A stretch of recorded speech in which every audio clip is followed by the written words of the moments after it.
statements and closing arguments are two of the most important elements of a mock trial.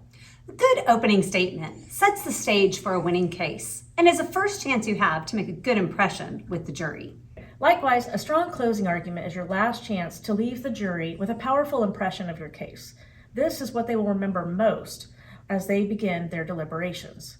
For a successful opening statement, consider the following. Rule number 1, tell the best story. In mock trials, whoever tells the best story typically wins. Your opening statement and closing arguments should be easy to follow. Remember, the jury knows nothing about the case, so you need to introduce them to the cast of characters or witnesses, lay the foundation of how events unfolded, and be confident in your theories. So, how do you do that in your opening statement? First, paint a mental picture for the jury. Be descriptive, but easy to follow as you tell the story of the alleged crime. Prosecutors should paint a picture that provides context for things like motive and the evidence for guilt. Defense attorneys should paint a picture that gives an alternate theory of the case, raises doubt about the prosecution's theory, and presents any exculpatory evidence.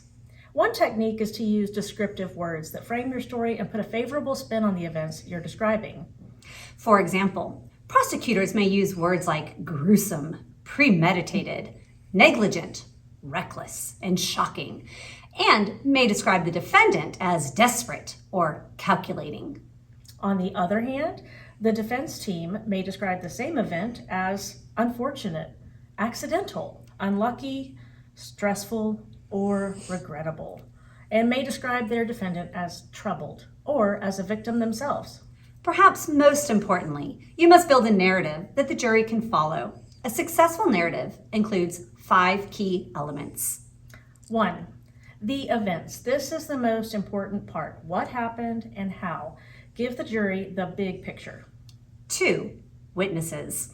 Who will be testifying and how will their testimony support your theory? 3. Evidence. Give the jury a preview of the evidence that you plan to introduce that will prove your theory of the case. Think of the witnesses and evidence as key pieces of a puzzle. And remember, you only have the mock trial materials to work with, so don't embellish something that would alter the material facts of the case. 4. Damage control. What are the most damaged pieces of evidence or testimony that you expect the other side to present? Get ahead of the opposing side by telling the jury how you can interpret that information. Put your own spin on it or frame it in a favorable context. For example, if the prosecution is going to present an eyewitness, the defense might try to discredit the witness by painting them as untrustworthy, malicious, jealous, or unreliable. 5. The verdict. Don't forget to tell the jury the verdict that you want them to render. Make sure they know the outcome and that the verdict is the whole point of the case. Another technique used in opening statements is to establish a catchphrase that will be repeated often and stick to in the minds of the jurors as they listen to the case and then go into deliberations. For example, it could have happened to anyone. He was always in the wrong place at the wrong time. If it doesn't fit, you must acquit. Until death do us part. One beer never hurt anyone, he said. Let's see an example of what prosecution and defense opening statements might look like. Your Honor, opposing counsel, ladies and gentlemen of the jury, the state will prove beyond a reasonable doubt that the defendant, Charlie Mather, a minor, knowingly consumed alcohol at a party on the night of December 29th. But the defendant didn't just consume alcohol that night. Charlie also made the calculated decision to get behind the wheel of a truck and drive the streets of Sandista County. The same streets you and I drive.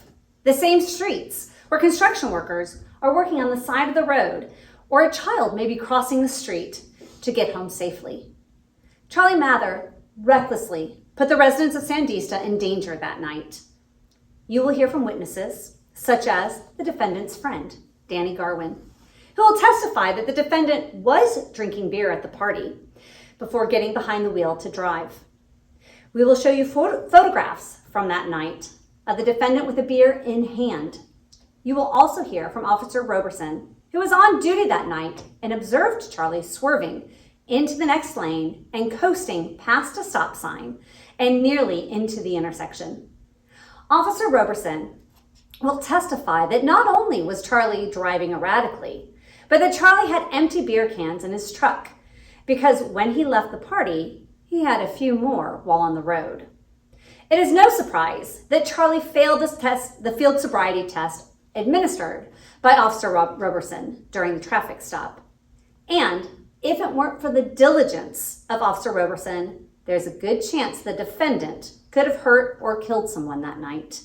The state will prove these things beyond a reasonable doubt, and we will ask you to render the only just verdict in this case, that the defendant is guilty of driving under the influence. Thank you.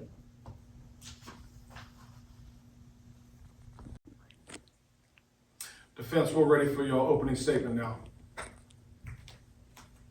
Your Honor, opposing counsel, ladies and gentlemen of the jury, Charlie Mather did not consume any alcohol on the night of December 29th. Like a lot of high school kids might do, Charlie went to play cards and hang out at a friend's house. He drove his truck and he promised to be home by 11. You see, Charlie's a responsible kid, a great student, and he's never been in any kind of trouble. But like a lot of kids, Charlie was put in an awkward situation when his friend was passing out beer, and he didn't quite know how to say no. So rather than make a scene, Charlie took it and figured nobody would really notice that he wasn't planning to actually drink any of it, nor did he. He was trying to play it cool in front of his friends, but he never actually took a single sip of that beer. And just before leaving that night, he poured that one beer down the sink when nobody was looking. Now, on his drive home, Charlie innocently adjusted the radio station, which caused the car to drift just for a moment, ever so slightly. Officer Roberson was having a quiet shift. Some might even say it was a boring night, and he decided to pull Charlie over. In fact, whatever driving and behavior Officer Roberson saw from Charlie, he apparently did not even feel the need to conduct a breathalyzer or blood alcohol test, which would have shown that Charlie was not intoxicated or even under the influence. Instead, Officer Roberson relied on the less conclusive field or standardized field sobriety test, which is far more subjective. And administering this test to a good kid on his way home to make curfew that night would be enough to scare any kid. Charlie failed Officer Roberson's test out of fear and anxiety. He was literally shaking in his boots.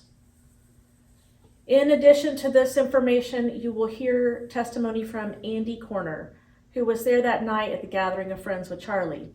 Andy's testimony will corroborate the fact that although Charlie held on to a beer can for part of the night, not once did Andy see Charlie take a single sip, because Charlie didn't drink. Ladies and gentlemen of the jury, the prosecution has the burden of proof in this case. When all the testimony has concluded, we believe you will agree Charlie Mather is not guilty of these charges. Thank you.